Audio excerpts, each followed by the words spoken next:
So if the theaters are open tomorrow, I'm going to celebrate our veterans by going to see Final Destination Bloodlines. If it is not open, I will be going to see it on Bargain Tuesday, which actually might work out better. Very excited to see this film.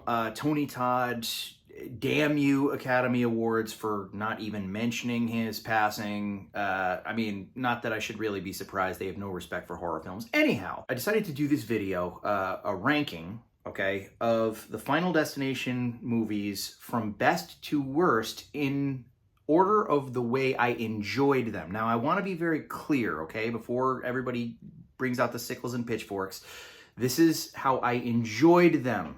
I'm not talking about how objectively good they were, and you will see what I mean. Starting out at number one, we have, of course, it needs no introduction, the first Final Destination. I remember watching this when it first came out on VHS. I remember watching it and being like, wow, this film was like different.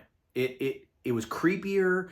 It hit harder. It was more inventive and creative and entertaining. Because around that time, you know, it was still like the late 90s bleeding into the early 2000s. We had a lot of that hip, sleek, and sexy shit going on, you know, and Scream was a while ago, you know, it was all like recycled garbage. The vast majority of it, you know, you had like Halloween Resurrection and Urban Legends Final Cut and horse shit like that. But I digress. This film was something very, very different. And one thing that made it really unique was its utilization of the environment around you. You never knew exactly how it was going to happen. I mean, conceptually, it was cool too. It was actually, lest I am mistaken, because I believe James Wong was a writer for The X-Files, and it was actually supposed to be an episode of The X-Files, but they, you know, he turned it into a movie, and it, spawned this amazing franchise. I love the suspense of the whole thing. There are literally like a dozen things in every scene that could kill the person, and you're sitting there wondering like, okay, no. How's that going to happen? Is it going to be the knives? Is it going to be that? And it's always some weird concoction or something you totally didn't see coming. It was a fun, new, fresh idea, and it was very clear like, okay, this is going to be something going forward. Which brings me to number two, which is Final Destination 2. That is the second best in the series, in my opinion.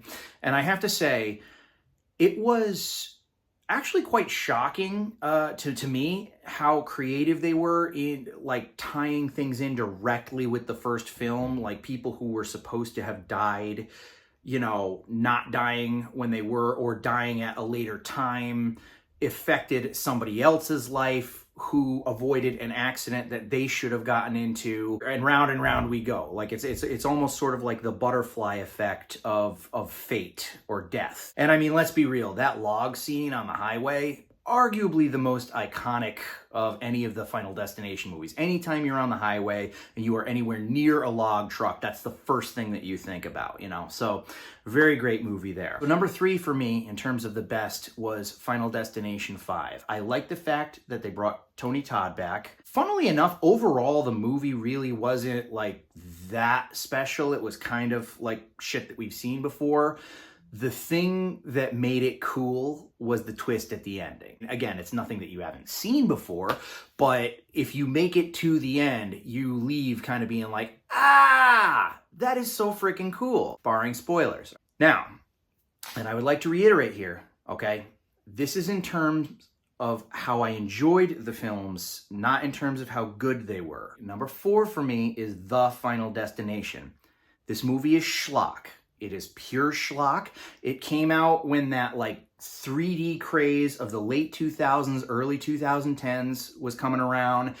It knew what it was, okay? It was a dumb movie. It was dumb, stupid fun. It had all the creative kills. It had virtually no substance. It was not objectively a good movie, but it was in no way, shape, or form trying to be a good movie. My biggest thing that genuinely irks me about it is probably the fact that, like, I mean, anytime a horror franchise says the final, it's never the final. The final Friday, the final nightmare, the final chapter, it's never final, okay? But if you're going to do a final entry into something, don't make it schlocky and comedic. I mean, that was one of my biggest problems with Paranormal Activity, the Ghost Dimension, although I do know they've since made, what was it, Next of Kin? I haven't seen it, but I digress, okay? It's like, if you're going to end a franchise, don't end it on a comedic note. But still, That being said, again, the movie was schlock. It knew it was schlock. It was entertainment. It was a roller coaster ride, just for the sake of being a roller coaster ride. Number 5 for me, okay, in terms of enjoyment, is Final Destination 3. And here's my explanation for that, okay? It's a better film than The Final Destination by leaps and bounds. I have no argument there, okay? But this is basically, the best comparison that I can come up with is Batman Forever versus Batman and Robin, okay? Batman Forever had moments that were actually pretty good. They were actually pretty dark, pretty atmospheric, you know, going into Bruce Wayne's past and stuff. And I'm like, wow, this is actually kind of captivating and interesting. I'm into this. And then they would cut to like one of those goofy scenes with like Tommy Lee Jones and Jim Carrey, and it just took me completely out of it. And I'm like, dude, I can't wrap my head around this movie, you know? And then you got Batman and Robin, which was just ass from beginning to end, you know? And you could just go along for the ride and understand it for what it was. It was just a thoroughly bad movie from beginning to end. You could laugh at Arnold's puns and just be like, what is this cheesy shit that I'm watching? But at least it didn't like jerk you around. You know what I mean? It knew what it was. Final Destination 3, the second half of it, I think, was actually pretty solid. And I mean, don't get me wrong. I like the fact that James Wong came back. I liked it even though Tony Todd wasn't in it. They still utilized his voice for the demon on the roller coaster. But this was the point in the franchise where it started to feel a little bit gimmicky, you know? And I mean, it had its own like thing where there are these pictures that have like premonitions of shit that's going to happen. I mean, ideas kind of ripped off, honestly, from The Omen. But it's like, okay, yeah, that was kind of its own thing, but it didn't really bring anything new to the table the way the second one did, or like, it just wasn't as well thought out. It was a rehash of the same shit. And in the first half, there are a lot of characters that are they're not really characters, they're caricatures, you know? And I just couldn't, it started to feel really schlocky, you know? And again, it had moments that were really cool, that were really creative. The tanning bed death scene is, again, I haven't seen Bloodlines yet, but to date, I would say the most brutal of any of the kills. It was really freaking gnarly. Yeah, I mean, there were some good deaths. It was competently acted. I never argue with, what's her face, Mary Elizabeth Winstead, whatever. Ramona Flowers, okay? You know, I mean, she's fine to look at. But it's just... It started to not take itself seriously. It kind of did, but then it didn't. And like I said, a lot of the characters were caricatures.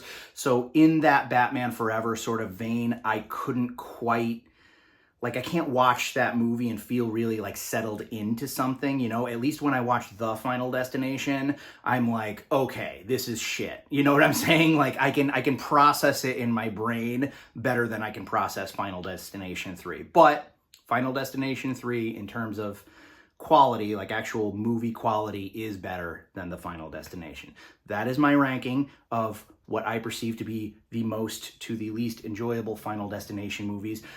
Please let me know below what your ranking is. If you have those two rankings, like if there is a difference between what you perceive like in terms of quality and what you can actually enjoy watching, give me both lists. I'd love to hear it.